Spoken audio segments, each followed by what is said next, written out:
تو گدا ہوں اپنے کریم کا، میرا دین پا رہا اعلیٰ نہیں. تھوڑی دیر توجہ کرنا اور سننا. وفاداری جو ہوتی ہے نا تھوڑی دیر کی، دیکھو نا حضرت بلال نے وفا کی تھی.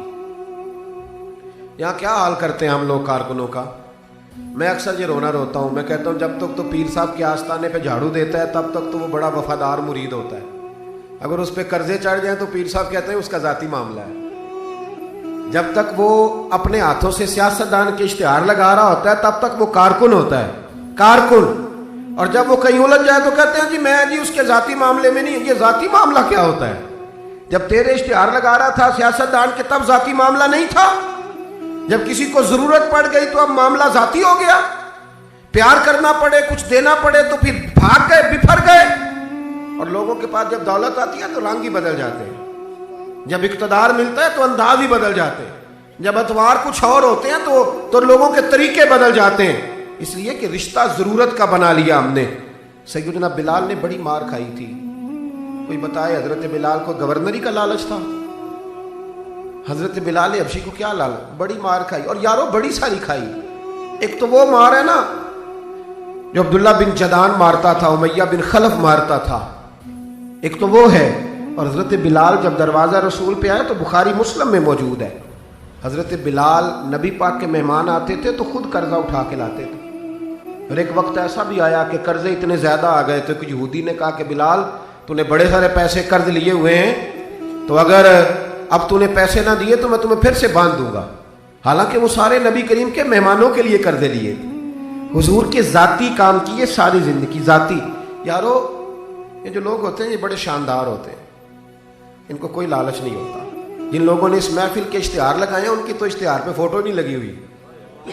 لنگر کھلا رہے ہیں ان بیچاروں نے. تو وہ ایک نقیب محفل ملتان میں نا ایک دفعہ پیار چلتا ہے نا دوستوں سے، مجھے غصہ بڑا کم آتا ہے تو کبھی آ جائے تو وہ چلو آ بھی جاتا ہے.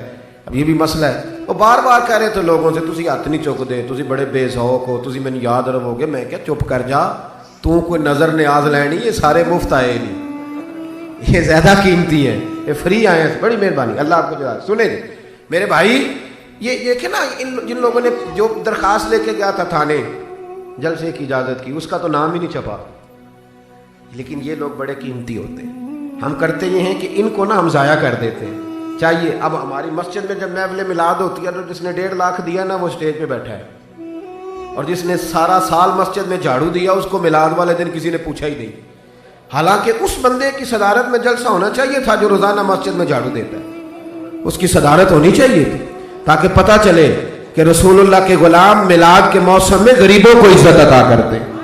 لیکن ہم نکل جاتے ہیں، ہمارا ماحول نہیں، مزاج نہیں.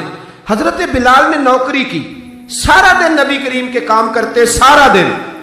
تھوڑا سا ٹائم بچ جاتا نا، کہتے حضور کوئی حکم تو نہیں؟ ملا رومی نے لکھا ہے کوئی حکم تو نہیں؟ حضور فرماتے نہیں سارے کام ہو گئے. حضور میں تھوڑی دیر کے لیے جاؤں؟ جائیں.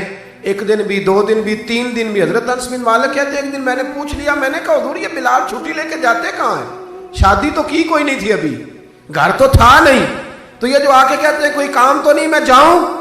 تو محبوب نے فرمایا جب یہ مجھ سے پوچھ کے جاتا ہے نا کوئی کام تو نہیں جاؤں، تو پھر سیدھا سیدہ فاطمہ کے گھر جاتا ہے. تھوڑی دیر بیٹھے دی، اللہ آپ کو جزا تشریف رکھے. یہ سیدہ فاطمہ کے گھر جائیں گے، اب یہ وہاں جھاڑو دیں گے.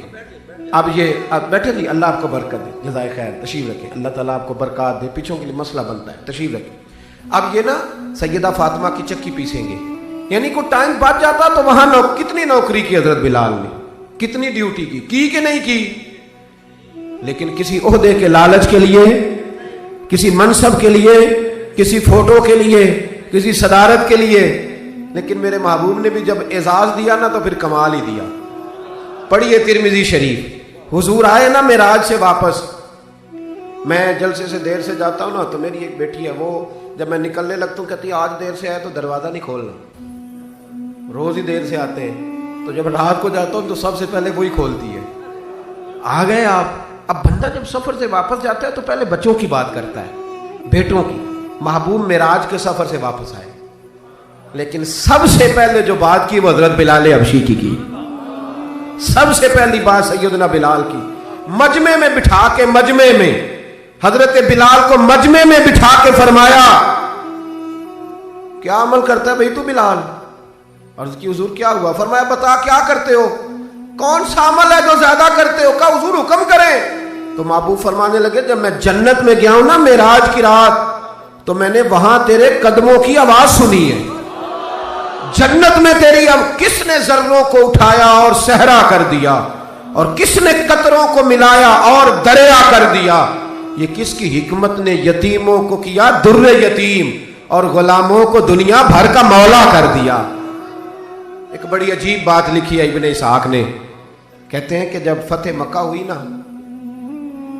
ظہر کا ٹائم ہوا، تو نبی کریم علیہ السلام نے فرمایا چلو بھی اذان پڑھو، بلال کو بلاؤ۔ تو جو ہے میری بات پر سنیں اور یاد رکھیں، حضور نے فرمایا بلال کو بلاؤ، اذان پڑھے۔ تو ایک شخص نے حضور کے کان میں مشورہ دیا کہ یا رسول اللہ صلی اللہ علیہ وسلم کافر تو پہلے ہی سارے جل گئے، مر گئے، فتح مکہ ہے، تو کچھ لوگ حضرت بلال کے بڑے دشمن ہیں، تو یا رسول اللہ صلی اللہ علیہ وسلم بلال یہ ہمیشہ پڑھتا ہے وہی پڑھیں گے، تو آج نہ کسی اور کی ڈیوٹی نہ لگائیں اذان پڑھنے کی، فتح مکہ کا موقع ہے، چلو کوئی اور پڑھ دے۔ یہ روٹین میں جب پروگرام ہوتے ہیں تو تب تو مقررہ امام بھی نہیں نا جماعت کراتا، چلے کوئی بزرگ آئے ہیں وہ کرا دیں، آج موقع ہے، بری بھی بات کوئی نہیں۔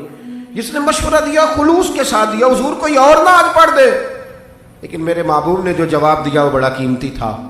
محبوب کریم فرمانے لگے جب پتھر کھانے پڑے تو تب تو بلال پڑھے،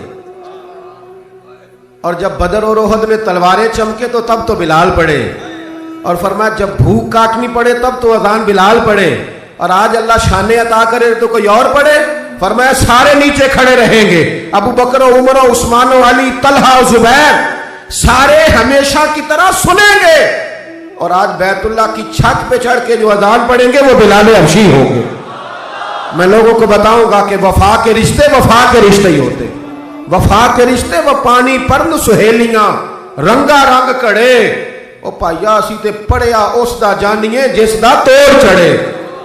وفا والا رشتہ قائم کرو، وفا والا، کبھی ملا کرو، کبھی پی ایچ ڈی کر لیتے ہو نا تو کبھی میٹرک والے پرائمری والے استاد سے بھی جا کے ملا کرو، جب اللہ شان عطا کرے تو کبھی کبھی اپنے گاؤں بھی جایا کرو، کبھی جا کے ملا کرو۔ ہاں شہر میں آ کر پڑھنے والے بھول ہی گئے کس کی ماں نے کتنا زیور بیچا تھا۔ اپنے انداز نہ بدلو، اطوار نہ بدلو، اخلاق حسنہ کی دولت پیدا کرو۔ یہ جو ہم ٹوٹ گئے ہیں نا، امیروں کی سوسائٹیاں الگ ہیں اور غریبوں کی جھونپڑیاں الگ ہیں، انہوں نے بڑی تفریق پیدا کر دیا معاشرے میں۔ لوگ تو جنازے پڑھنے چھوڑ گئے ایک دوسرے کے، لوگوں کاٹ دیا، جس کے پاس پیسے زیادہ آئے، اپنے بھائی کی بچی غریب بیٹھی ہے رشتے کے لیے، اس کو وہ رشتے ڈھونڈ رہا ہے، کہہ رہا میرا کوئی میرے اسٹیٹس کے لوگوں میں رشتہ کرا دو، تو رشتے والے نے کہا وہ تیرا اپنے بھائی کی بھی تو بیٹیاں نا، تو وہاں کر لے۔ کہتا نہیں وہ جب شادی کرے گا نا تو میں تعاون کروں گا۔ تو تعاون تو بھائی کوئی اور بھی طرز کھا کے کاری دیتا ہے، تو اور بھی کو کر دیتا ہے۔ تو وہ والا رنگ اختیار کر جو اللہ رسول نے تجھے عطا فرمایا ہے۔ ہمارے معیار میں وہ وفا نہیں، وہ حسن نہیں، یہ میری طرح کے لوگ جن کو اللہ بڑی شان عطا فرماتا ہے، دین کے نام پر بڑا نوازتا ہے، لیکن لب و لہجے میں کئی دفعہ سختی آتی ہے، کئی دفعہ احساس نہیں ہوتا کہ ہم کیا کر رہے ہیں۔ اعلیٰ حضرت فاضل بریلوی فرمایا کرتے تھے لوگوں نبی پاک کے وفادار رہنا، فرشتے بھی تمہاری عزت کریں گے۔ کیا فرمایا؟ کہنے لگے فرشتے بھی کرتے ہیں تعظیم میری، فدا ہو کہ ان پر یہ عزت ملی ہے۔